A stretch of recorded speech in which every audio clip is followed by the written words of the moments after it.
Hello दोस्तों, आज हम पढ़ने जा रहे हैं इलेक्ट्रोमैग्नेटिक इंडक्शन का लास्ट टॉपिक एसी जनरेटर यानी कि डायनेमो।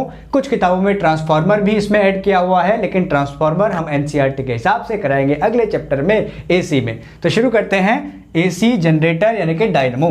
क्या है एसी जनरेटर यानी कि डायनेमो? सबसे पहले तो इसकी बात करते हैं प्रिंसिपल की, है ना भाई। क्या प्रिंसिपल इसका, किस लॉ पर ही वर्क करता है?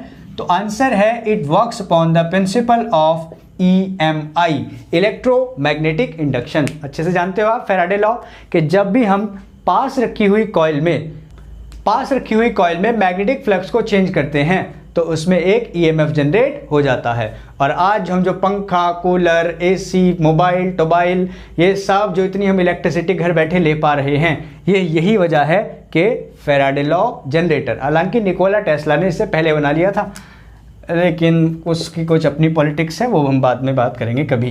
तो प्रिंसिपल क्या है कि भैया ये इलेक्ट्रोमैग्नेटिक इंडक्शन पर वर्क करता है। तो इसमें एक हॉर्स शू टाइप की मैग्नेट होती है, एक तरफ नॉर्थ एक तरफ साउथ, और यहाँ पर लगा देते हैं हम एक रेक्टेंगुलर कॉइल इस तरह से। यहाँ पर एक रॉड जिससे कनेक्ट होती है, इस तरह से रॉड होती है पूरी, और यहाँ पर एक स्लिप रिंग होता है इस तरह से, और एक और स्लिप रिंग होता है नीचे यहाँ पर इस तरह से। ठीक है, तो ये दो स्लिप रिंग होते हैं, बताएंगे क्या है स्लिप रिंग। और यहाँ पर एक कार्बन ब्रश और एक कार्बन ब्रश यहाँ पर, इसका कनेक्शन हम कर देते हैं गैल्वेनोमीटर से। ठीक है, ये देखो एनिमेशन में, ठीक है दिख रहा है ना,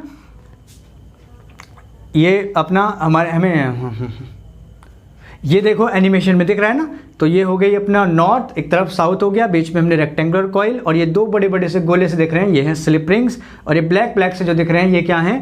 कार्बन ब्रशेस, और नीचे हमने लगा रखा है गैल्वेनोमीटर। ठीक है, तो ये किस वर्किंग क्या है इसकी? तो आंसर बहुत ही सिंपल है कि इस तरह से देखो, ये रही हमारी कॉइल, इसको सपोज कर लो, और ये है नॉर्थ, ये है साउथ। इसके बीच में इस कॉइल को रोटेट कराया जाता है ना, इसको घुमाते हैं, पेट्रोल से घुमाओ, डीजल से घुमाओ, हाथ से घुमाओ, कैसे घुमाओ, है ना। तो इसको ऐसे घुमाया जाता है, शादी ब्याह में देखा होगा जनरेटर रखा हुआ, इस तरह से घुमाया जाता है। तो उससे क्या होगा, देखो ये मैग्नेटिक फ्लक्स यहाँ पर बन रहा है। जब इसको आप रोटेट कराओगे तो क्या होगा? फ्लक्स में चेंज होगा, फील्ड लाइन में चेंज होगा।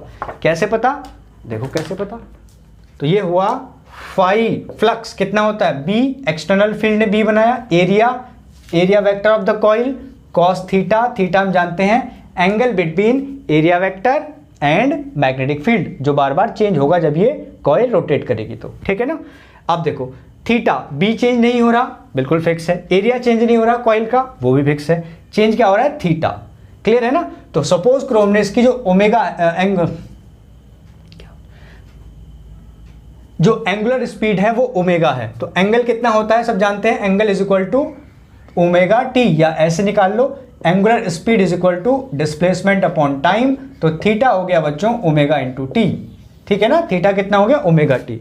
तो फाई की वैल्यू रखो, ये हो गई B A cos omega t. Faraday law के हिसाब से कितना EMF होता है? D phi upon d t. अगर n टर्न्स हो तो n और चिपका दो शुरू में, minus n d over d t of phi की value B A cos omega t. Cos theta का होता है minus sine theta, minus minus plus, तो हो गया माइनस एन बी ए, ओमेगा का फिर से करोगे ओमेगा साइन ओमेगा टी, इतना डिफरेंशियल तो आता है। ठीक है, ये हो गया एप्सिलॉन, माइनस माइनस प्लस हो गया। ठीक है, this is the EMF generated due to generator, है ना। अब देखो ये EMF की इसका नेचर क्या है, ये ओमेगा टी यानी कि थीटा पर डिपेंड कर रहा है, टाइम पर डिपेंड कर रहा है। तो ये जो EMF होता है ये टाइम के हिसाब से चेंज होता रहता है। तो सबसे पहले इसकी देखो थोड़ी सी कंस्ट्रक्शन, ये किस वर्किंग किस तरह से काम करता है ना। तो यहाँ पर आप देख रहे हो कि ये जो कॉइल है इसको रोटेट कराया जा रहा है, और जब हम इस कॉइल को रोटेट करा रहे हैं तो क्या हो रहा है? फ्लक्स में, फील्ड लाइन में चेंज हो रहा है, और उस फील्ड लाइन में चेंज होने की वजह से क्या हो रहा है? एक EMF जनरेट होता है फ्लक्स में चेंज होने की वजह से। ठीक है, चलिए, तो ये हो गया एप्सिलॉन। ये किस पर डिपेंड कर रहा है? टाइम पर डिपेंड कर रहा है। और साइन हम जानते हैं, साइन का नेचर, साइन का ग्राफ, तो अब इसके बीच में ग्राफ बनाएंगे। स्लिप रिंग का काम क्या है इससे पहले हम बता दें। कार्बन ब्रश का काम है एक्सटर्नल कनेक्शन जोड़ना, है ना। स्लिप रिंग का काम ये देखो, इस पर तार ऐसे इस तरह से लिपटा रहता है ना, ये ओहो, ये ना इस तरह से इस पर ये तार ऐसे इल्झा हुआ है, ऐसे लिपटा हुआ है। अब ये होता है स्लिप रिंग। अगर इसको फिक्स कर दें, टाइट कर दें और ये घूमेगी रॉड, है ना, ये पूरी रॉड घूमती है, तो इस पर तार देखो ये लग जाएगा ऐसे करके, है ना। तो इससे बचने के लिए ये जो रिंग है ये एक्चुअल में इस पर स्लिप करता रहता है, कनेक्ट तो रहता है लेकिन इसे टाइटली कनेक्ट नहीं रहता, स्लिप करता रहता है। अब इसको आप घुमाते हो तो क्या होता है, स्लिप होता रहता है, रॉड घूम रही है, कनेक्शन भी है और ये स्लिप होता रहता है। ये है स्लिप रिंग का काम, है ना, जिससे एक्सटर्नल कनेक्शन मैशअप ना हो जाए, मिक्स ना हो जाए इसके साथ। ओके, तो ये हो गया ईएमएफ। अब देखो इसमें हम एक ग्राफ बनाते हैं। पहले अच्छा मैक्सिमम ईएमएफ की वैल्यू बताओ, तो आंसर इज वेरी सिंपल कि मैक्सिमम होने के लिए N constant, B constant, A constant, omega हमने फिक्स कर रखा है जिस स्पीड से घुमा रहे हैं, तो क्या है sign omega T for maximum EMF. Maximum EMF sign omega T must be 1, तो एप्सिलॉन मैक्स कितना आ गया, एन बी ए ओमेगा। तो आप इसको इस तरह से लिख सकते हो, epsilon is equal to epsilon max into sine omega T.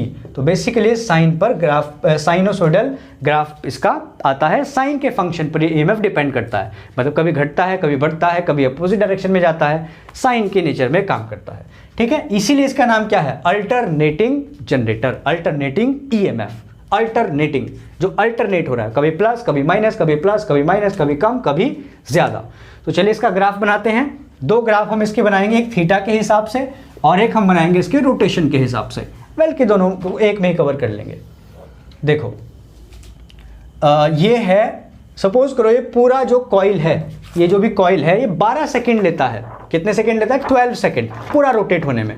यहां से रोटेट होना शुरू होता है और वापस यहां तक आने में 12 सेकंड लेता है।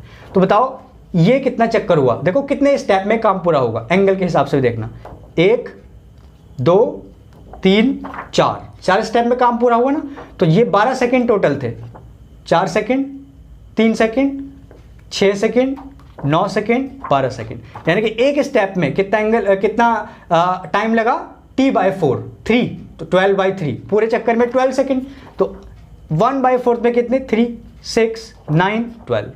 क्लियर है ना, तो ये ध्यान रखना। अच्छा एंगल की बात भी कर लो, एंगल कैसे घूमा, 0 डिग्री, अभी 0, 90, 270, सॉरी 180 फिर से 0, 90, 180, 270, 360।